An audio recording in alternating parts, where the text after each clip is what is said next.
Lovely. So if you want to get those Bibles back open on John 3:16, that would be great. And what I need you to do first of all is I need you, when you've done that, particularly if you're in this section here, just to hold perfectly still, just for a moment.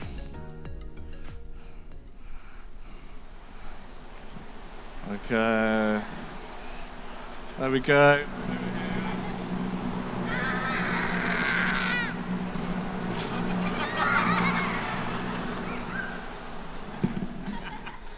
And that's the end of the talk because I've lost my notes. Thanks for coming.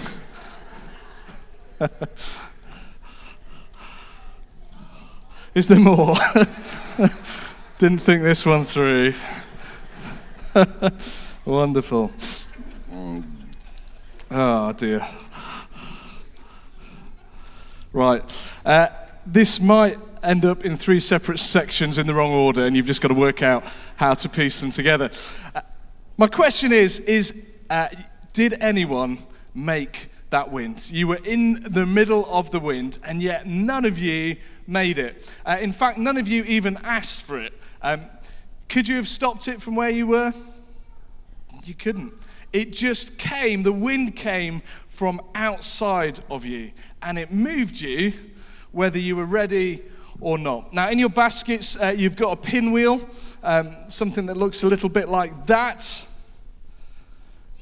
Okay, can you just blow on it to make it spin? There we go, well done. Hold on to those. Those pinwheels, if I just hold them, they don't move themselves. They need... Oh, gosh. Thank you. I'm here all day. They need breath to make them move. They look nice enough, but they aren't doing what they're made to do unless they get in the wind and allow the wind to blow them. They need something from outside of themselves to blow on them to make them move. Now, I don't know if I should try this given everything else that's going wrong so far, but could I just have a volunteer? Up you come. Could you just put your hands out in front of you like that? Even mine. It's perfectly safe. It's cold. It's cold, that's the least of your worries. Okay. So I'm going to lock you in there.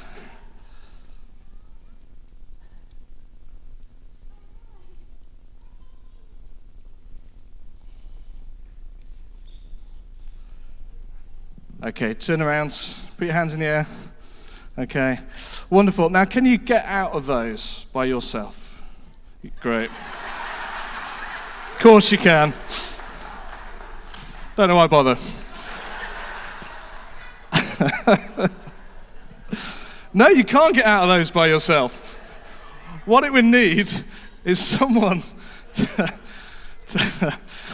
you get the idea, right? You'd need someone from outside yourself to come along with a key to unlock you, because most people aren't like Houdini and wouldn't be able to get out by themselves. Now, I want everyone to do something now, and this can't go wrong. On your baskets, there's a key, and there's some cards on there. We're thinking of different questions each week. And there's a card with a pinwheel on, and it says on it, "What do I want to change? What do I want to change?" And I'd love to ask all of you to write down one thing or draw one thing that you would love to change about yourself. We're not going to ask you to share this with anyone, and we're not going to read it out.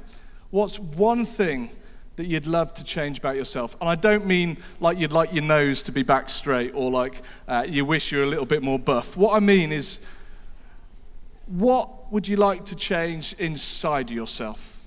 Like maybe sometimes you just feel really sad and you'd like to know more joy. Maybe sometimes you get really worried and you want to feel more confident. Maybe sometimes you know that no matter how much you try, you sometimes just get a little bit angry and you wish you weren't quite so angry. But just have a think, maybe write it down. What's one thing that you'd love to change? Now just give me a show of hands. How many of you have tried to change something about yourself and have found it really hard to do? I think that's probably most of it. I'm exactly the same. And do you know what? If that's you, if you put your hand up, then you're in really good company this morning. Because this morning, I'd love you to meet Nicodemus. We saw a picture of him earlier. Now, Nicodemus, this guy, he's a really, really big deal.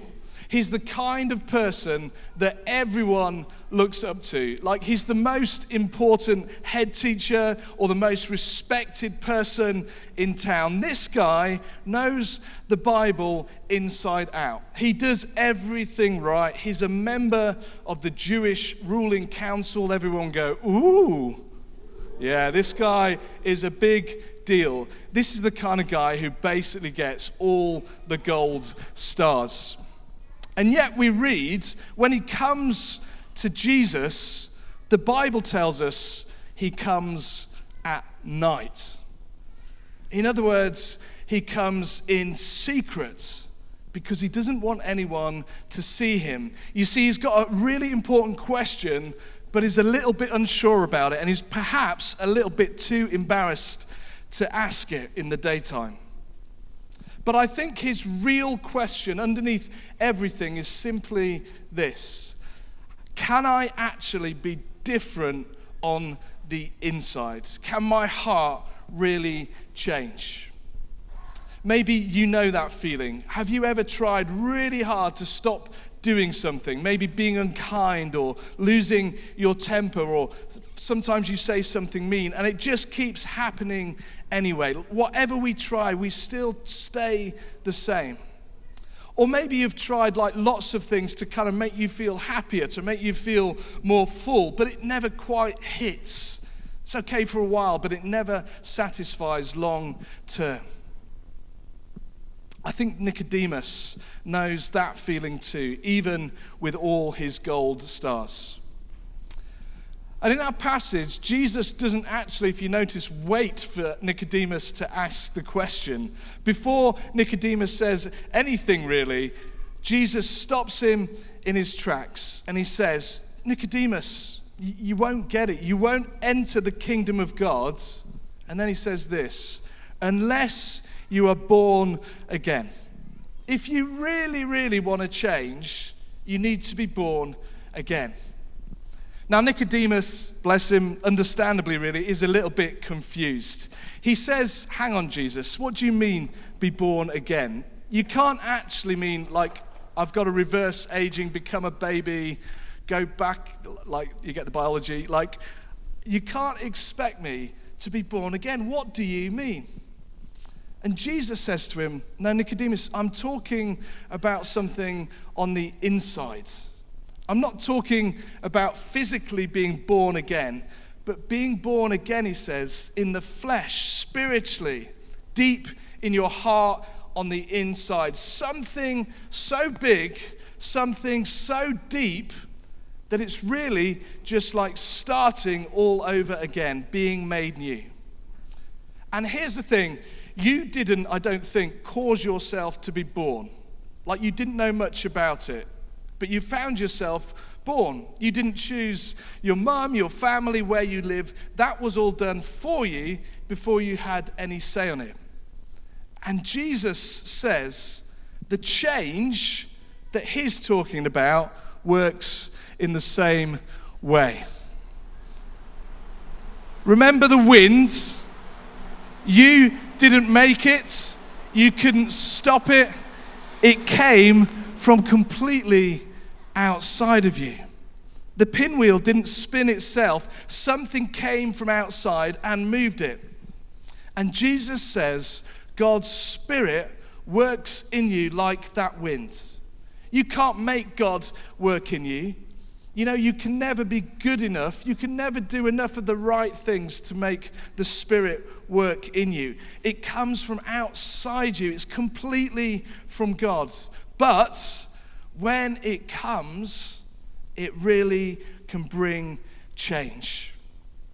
And that's actually really good news, because it means that you don't have to try and change everything on the inside by yourself. You don't have to try and fix yourself on your own. Now you might be thinking, well, that's brilliant. If God does everything, if God comes and changes me, I can just sit here, sit back, do what I want. I don't even need to try. God does it all. But that's not quite right. You see, at the end of this passage, there's a verse 21 where Jesus says, "Come to the light." That's what he asks us to do, to come to the light. Not sort yourself out first, not try harder and be good enough, but you do need to come to the light. Jesus promises that he will save you. Jesus promises that he will change your heart, but he's not going to force it on you. We have to choose to come to him and ask him to believe. Coming is something you actually do. It really matters. Think about it like the fan again. The wind is blowing. You didn't do that bit. The wind comes from outside of you. But you have a choice whether to stay out of the winds or whether to come into the winds and let it move you and change you. That is your choice. Like these guys are doing here, they're choosing to come into the wind and let it change them. Lent is a season where we slow down and we tune in. And maybe what God is wanting to say to you this Lent, quietly, like the wind you can feel but can't quite see, is I want to move in your life. I want to change your heart, and I want to set you free. I want you to be free from all the things that you've written on that piece of paper. I want you to be free from the habits that you just can't shake. I want you to be free from the voices that tell you you can never change and you're no good. I want you to be free from trying harder to be good on your own. So I just want to talk to a few people just for a second. Can you stick your hand up if you're like under 10? If you're under 10. What I want you to hear is this stuff that I'm talking about isn't just for when you're a grown-up. Jesus says this question matters today for you, that whatever age you are, Jesus says, come to the light. Come and be filled by my Spirit. Anyone who's a teenager, they're the ones who aren't going to put their hands up. Oh, well done, yeah. Okay, a few teenagers here as well. Maybe as you go through your teenage years, you're trying to be a different version of yourself. You're trying to work out who you are and you're trying to fit in, and that can be exhausting. Jesus wants to say to you, he's not asking you to be a different version of yourself. He's not asking you to fix yourself. He says, come to me just as you are. Stick your hand up if you're a grown-up, or allegedly a grown-up. If you're a grown-up who's been following Jesus for years, but you're quietly fed up that you're still the same in ways you wish you weren't, this isn't telling you off. It's reminding you God has not finished with you yet. Keep turning to the light. Keep getting in the way of the winds. And if today you're here and you're a bit like Nicodemus, curious, a bit confused about this Jesus thing, not sure what you believe, kind of sneaking in to have a bit of a look, Jesus didn't turn Nicodemus away either. And he won't turn you away. So maybe if you could just look at your card again and remind yourself of the thing that you long to change. And maybe you can bring that thing to Jesus, to the light, and ask him to do that. And on the back of that card, there's just one simple phrase. This week, I can come to Jesus. And so maybe just think, this week, what's one thing that you can do to come to Jesus? One thing you can do to position yourself in the wind of the Spirit and allow him to blow over you and change you. What's one thing you can do?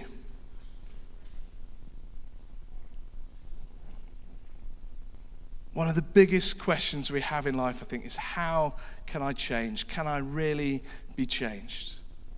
And the one who brings the wind is the one who has the key, who can unlock our hearts and who can bring us freedom.